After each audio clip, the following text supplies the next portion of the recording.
Assalamualaikum warahmatullahi wabarakatuh. Eh, Selamat pagi, siang, dan sore dan malam. Di sini saya akan menyampaikan terkait dengan proposal kami eh, implementasi arsitektur enterprise SPBE dengan pendekatan TOGAF, SCADEV, dan teknologi kota cerdas di Living Labs Diskominfo Pemerintah Kota Bandung.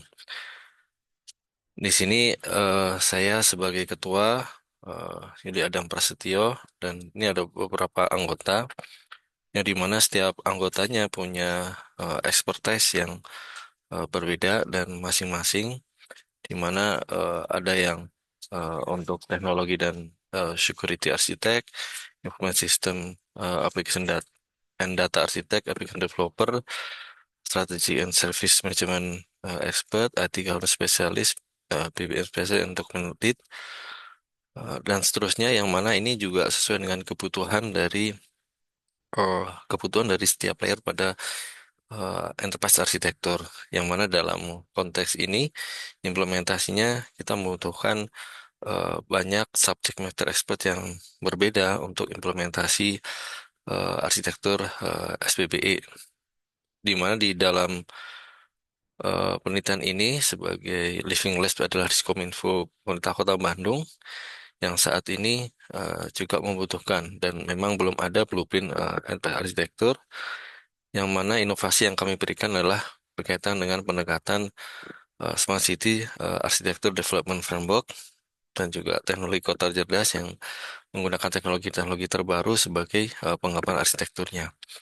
Di mana sendiri saya sebagai leadnya, saya juga memiliki sertifikat kompetensi di bidang TOGAF dan COBIT dan juga dengan beberapa experience untuk implementasi arsitektur di beberapa perusahaan swasta. Dan rekan-rekan juga di anggota juga punya expertise yang dengan bidangnya di beberapa penelitian dan juga di pemerintahan swasta. Baik, di sini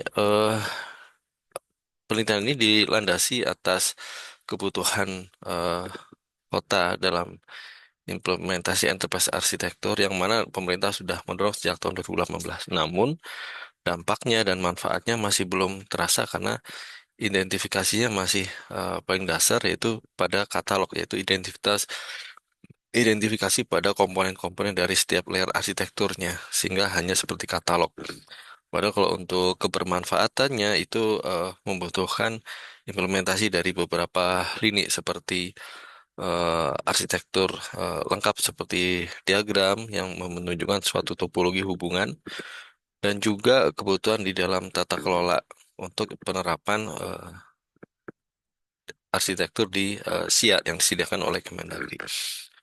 Menpan ya. Nah, ini yang menjadi dasar dan juga sekarang sudah muncul RP2P layanan kota cerdas juga itu menjadi dasar juga sehingga kebutuhan untuk mengimplementasikan arsitektur enterprise, arsitektur SPBE ini yang dilandasi oleh perkembangan-perkembangan dan dorongan dari pemerintah yang dimana ini menuntut pemahaman yang lengkap dan komprehensif untuk enterprise arsitektur.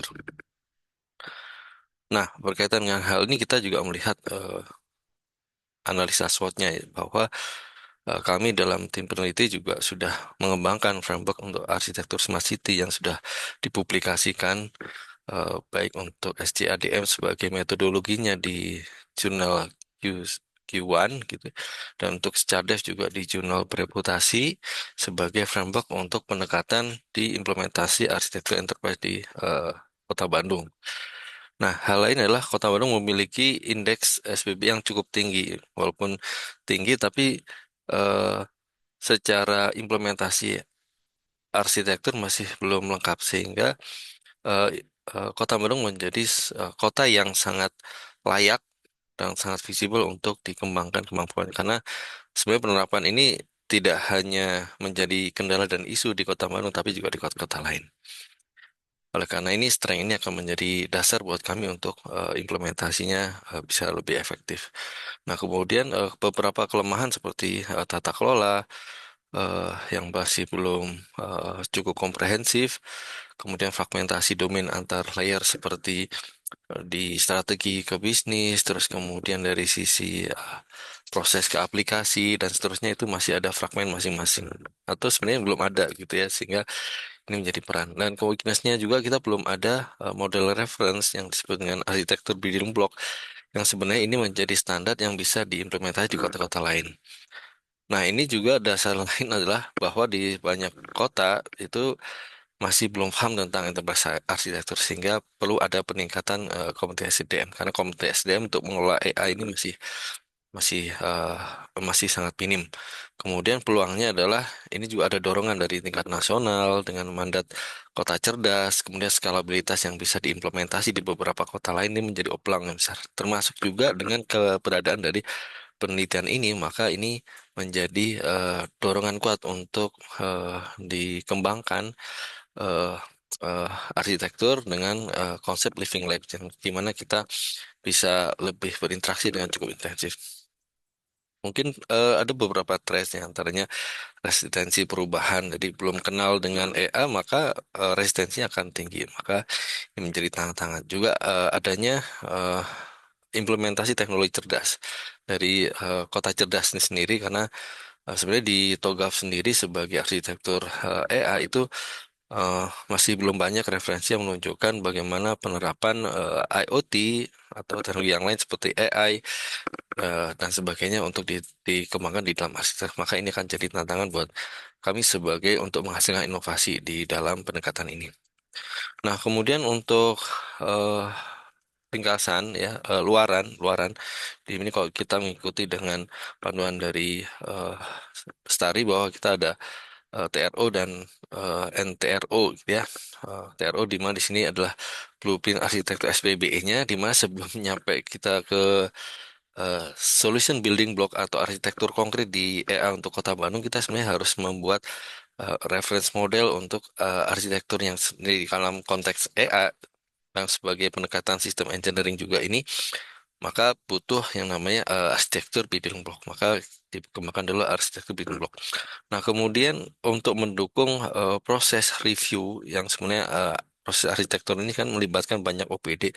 Saat ini hasil implementasi di beberapa kota itu masih berupa Excel katalog yang dimana untuk proses reviewnya masih akan sangat kesulitan. Maka dalam hal ini kita juga mengusulkan untuk dikembangkan aplikasi manajemen review arsitektur.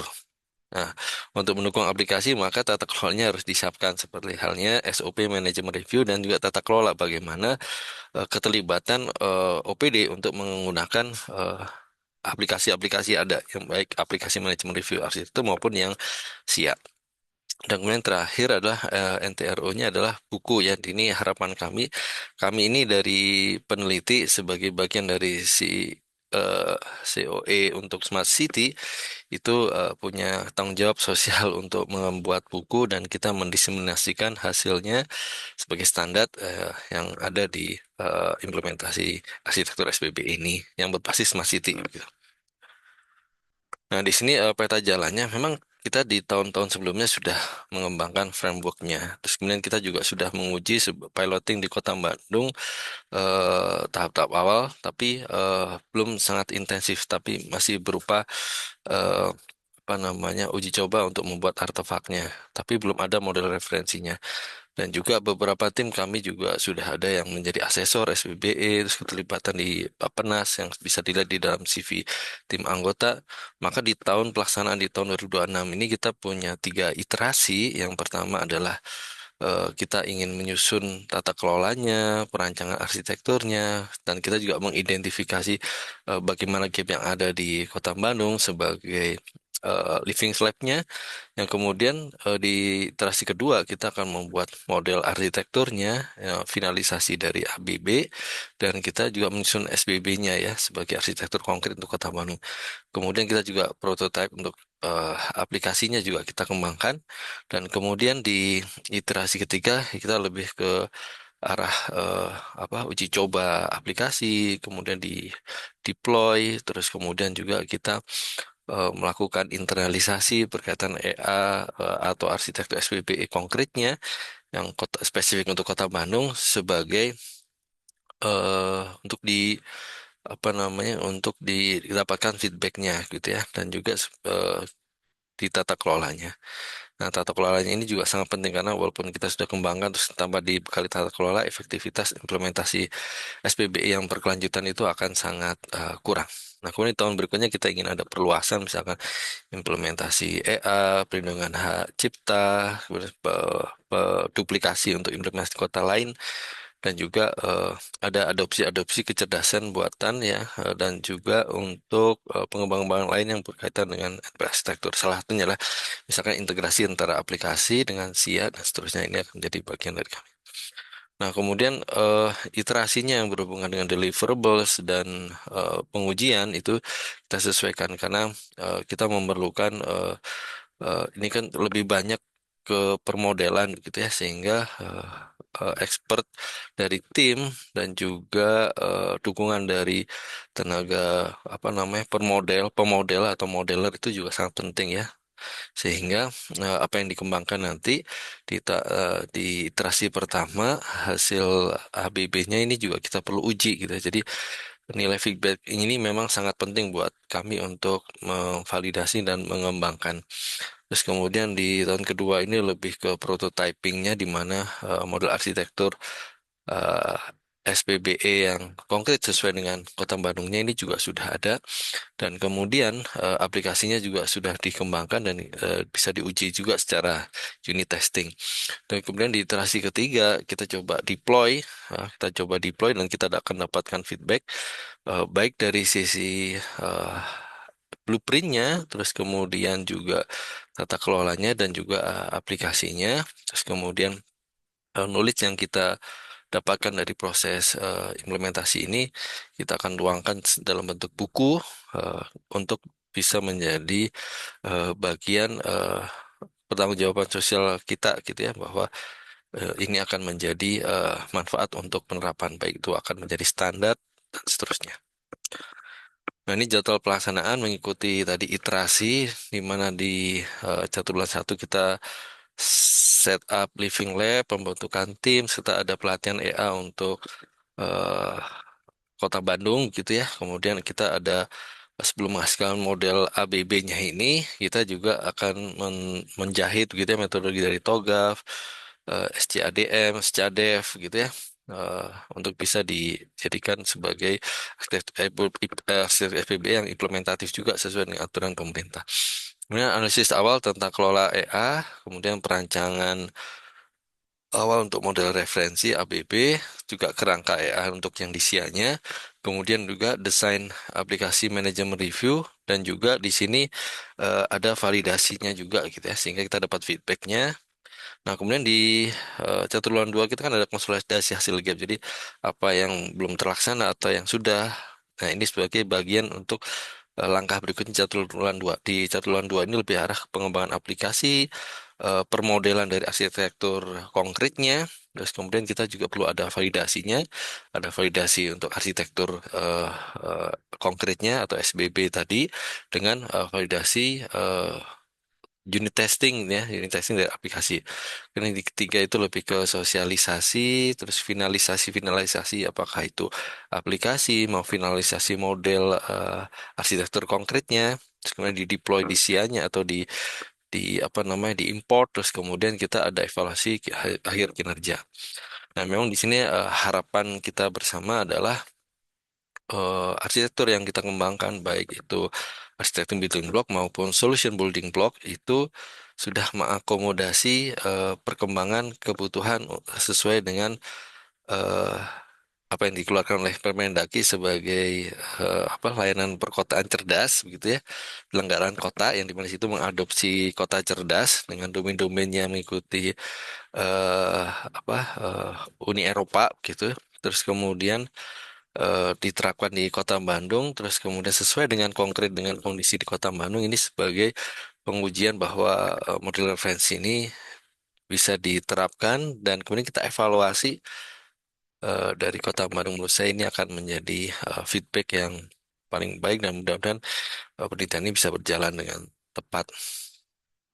Nah, kemudian secara manfaat ini sebenarnya mengikuti manfaat implementasi EA gitu ya, di mana implementasi EA itu akan mendorong adanya keselarasan antara arsitektur gitu ya. Kemudian transformasi tata kelola di Kota Bandung dengan adanya EA atau di kota-kota lain tuh akan lebih terkelola dengan baik gitu ya karena ada visualisasi di apa namanya adanya arsitektur as is dan arsitektur to be, kemudian ada peta rencana. Kemudian juga ada dukungan tata kelola, maka kemudian integrasi dengan smart city ya. Kalau SBBI kan sebenarnya masih e-government saja begitu ya, bahwa domainnya itu masih jadi satu di smart government, padahal di dalam Uni Eropa itu sebenarnya bukan smart government tapi smart governance. Sehingga eh, ini adalah menjadi challenge di mana untuk mengembangkan sesuai dengan domain-domain yang ada di smart city atau kota cerdas sebagaimana yang ada ditetapkan di RP2P begitu ya yang ditetapkan oleh Kemendagri. Nah, kemudian ini evaluasinya menjadi titik penting sehingga FGD ini akan menjadi krusial yang intensif. Terus kemudian dengan jaminan kualitas akademik dengan adanya penelitian kami tim peneliti juga, terus kemudian juga praktisi dan juga dengan didukung oleh Living Lab maka eh, validitasnya itu bisa lebih baik gitu ya. Dengan luaran non tradisional seperti buku dan adanya kebijakan policy itu harapannya untuk bisa berkelanjutan dan dapat diduplikasi di kota-kota lain. Kemudian ini yang dampak luas tadi ya, bisa berkelanjutan dan juga dampaknya bisa diimplementasi di kota lain selain di luar kota Bandung. Nah, ini dari sisi secara manfaat sebenarnya penguatan tata kelola. Ya, EA punya manfaat yang sangat besar, ada integrasi, efisiensi TIK, resiko kita melihat arsitektur perusahaan atau pemerintah itu awalnya black box bisa menjadi white box, minimal gray box gitu ya bisa kelihatan, terus kemudian integrasinya bisa terlihat, terus kemudian memenuhi compliance review arsitekturnya juga artinya memenuhi dengan tuntutan dari pemerintah dan juga kita ada pelatihan yang bisa meningkatkan kapasitas ASN dan juga ada sosialisasinya. Nah, kemudian di sini TRO dan eh, NTRO gitu ya, yang tadi saya sampaikan dengan harapannya ke depan kita bisa memberikan kontribusi besar dalam hal implementasi arsitektur SPBE berbasis smart city gitu ya. Ini memang ada orkestrasi atau elaborasi antara SPBE yang dikembangkan oleh Kemenpan dengan smart city yang sudah dicanangkan oleh Kemendagri yang saat ini masih eh, masing-masing gitu ya. Implementasi SBM masih belum maksimal.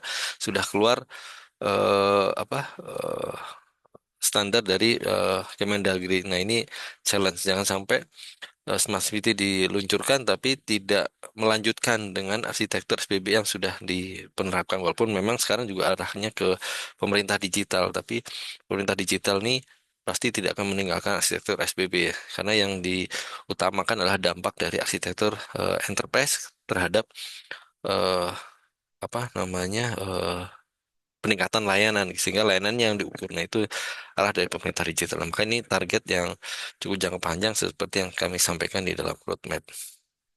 Nah, ini manfaatnya apa sih dampaknya gitu. Jadi kalau di sini pemerintah Kota Bandung pasti akan punya gitu arsitektur konkretnya tentang SPBE yang harapannya sudah terintegrasi antara strategi dengan bisnis di dalam proses terus dengan aplikasi terus kemudian dengan infrastruktur terus dengan IoT dan keamanan. Nah, ini kan eh, perintah perlu gitu ya sehingga kemudian dengan ada tata kelola kemudian juga akhirnya pemerintah Kota Bandung tahu gitu ya bagaimana menjalankan arsitektur SPB ini dengan baik dan bermanfaat. Nah, kemudian eh ini juga menjadi repositori terpusat begitu ya arsitektur yang dikembangkan itu bisa disimpan. Nah, kemudian di tingkat kami sebagai perguruan tinggi ini ya memperkaya hasil riset untuk pengembangan pengajaran, tapi juga ini menjadi riset yang memang menjadi track saya begitu ya sebagai associate professor untuk arsitektur enterprise sebagai bagian dari sistem arsitektur begitu ya.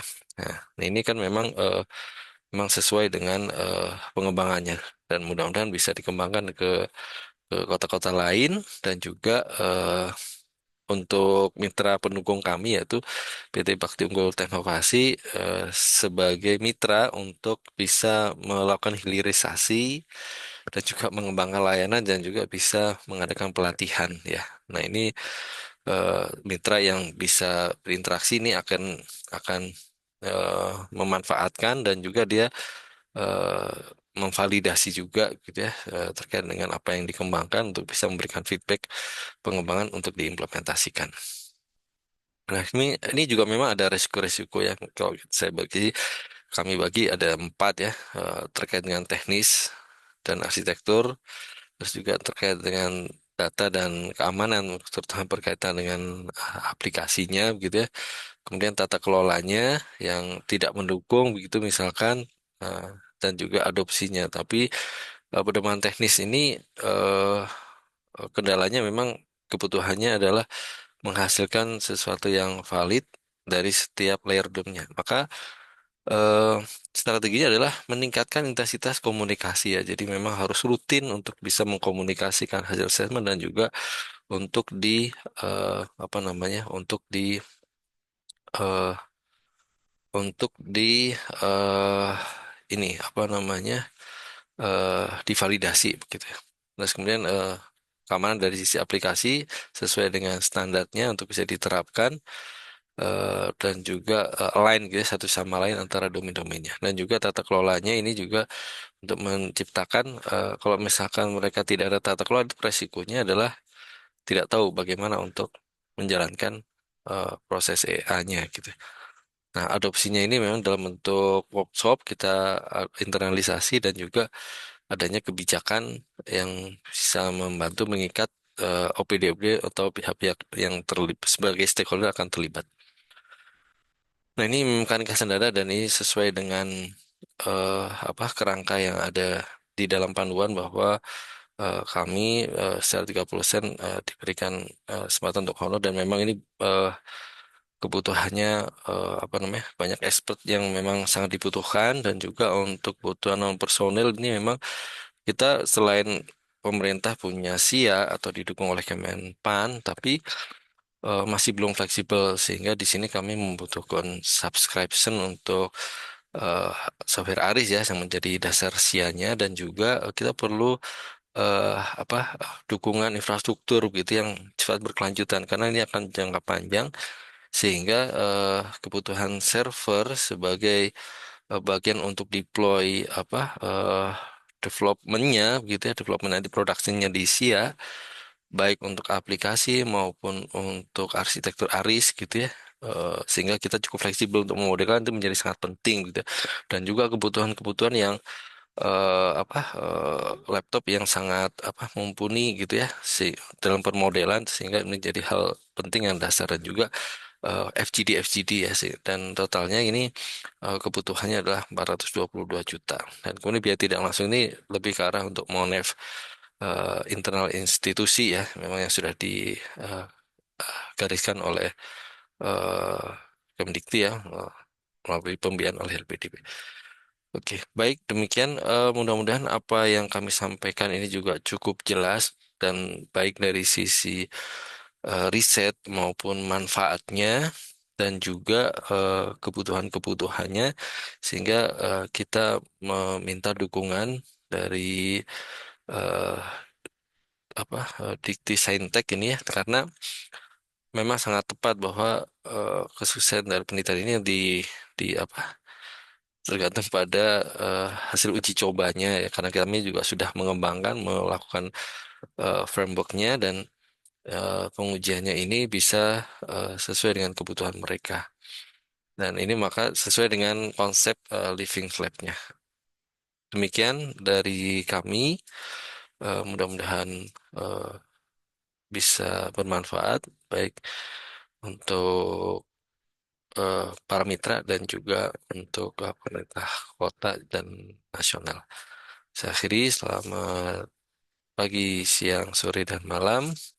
Assalamualaikum warahmatullahi wabarakatuh.